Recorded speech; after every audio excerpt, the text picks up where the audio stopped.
À la bière ou au champagne, il s'en est mis dans le cornet pendant 80 bornes, le triple vainqueur du Tour.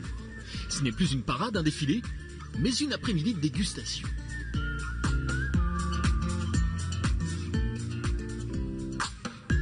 Une promenade dominicale en région parisienne, avec modération. Allure plus que modérée même. Bon, 65 km avant le départ réel, c'est un poil long. L'occasion pour le Tour de rendre hommage à Bernard Hinault. Le quintuple vainqueur devenu ambassadeur tire sa révérence. Lui avait attaqué sur les champs en jaune en 79, une autre époque.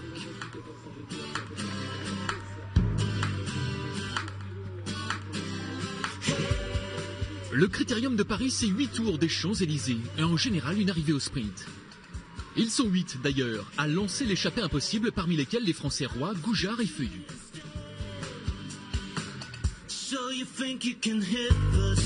25 secondes d'écart grand maximum, c'est pourtant pas compliqué de sortir sur les Champs-Élysées.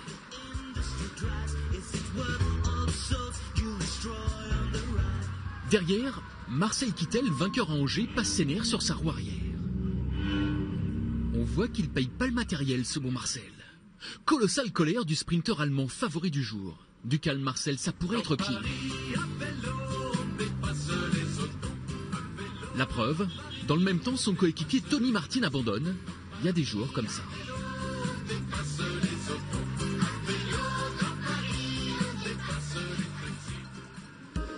À le voir ainsi en tête du peloton, on a du mal à croire que Thomas Voeckler s'approche de la sortie. À 37 printemps, le peut-être mais c'est pas sûr retraité retrouve ses guibolles de 20 ans pour placer au mieux Brian Cocard, son sprinter de coéquipier. Comme chaque année ou presque, le peloton aborde en rang serré le dernier tour. Dernier tour et dernière tuile pour Brian Cocard, justement. Une crevaison au plus mauvais moment.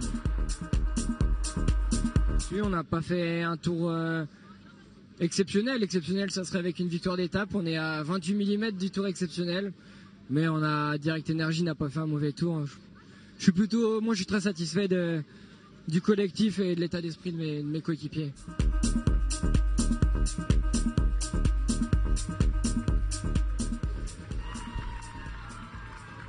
Allez, c'est parti pour le sprint. C'est parti pour le sprint massif et peut-être Alexander Christophe, André Greipel ici avec cette caméra. Sur le côté, Christophe, Greipel, Peter Sagan et comme l'an dernier, André Greipel, le champion d'Allemagne qui va peut-être Peter Sagan, non, André Greipel devant Peter Sagan, Alexander Christophe est 3e. 11e victoire sur le Tour pour André Greipel.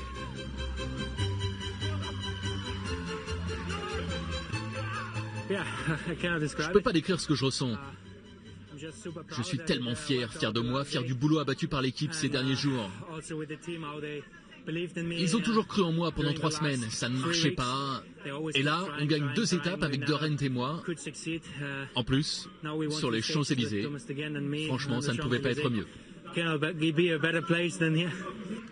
3e succès pour Chris Froome, le 2e consécutif dans quelques années au coin du feu. L'Anglais pourra raconter à son petit bonhomme qu'il a gagné 3 Tours de France, qu'ils sont 4 comme ça dans l'histoire du Tour. C'est dingue, c'est un sentiment dingue.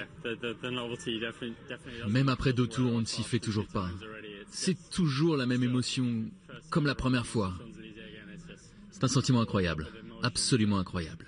Just an amazing feeling, absolutely amazing.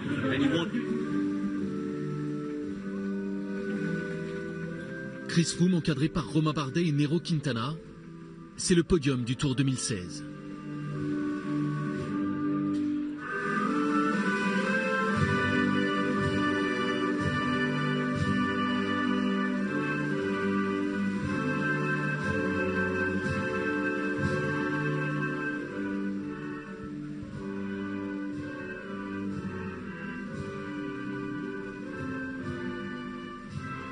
5e maillot vert pour Peter Sagan. 2e maillot à pois pour Rafa Majka, le meilleur grimpeur du Tour. Et 1er maillot blanc pour Adam Yates, le meilleur jeune de ce Tour. Voilà pour le défilé printemps-été du Tour 2016.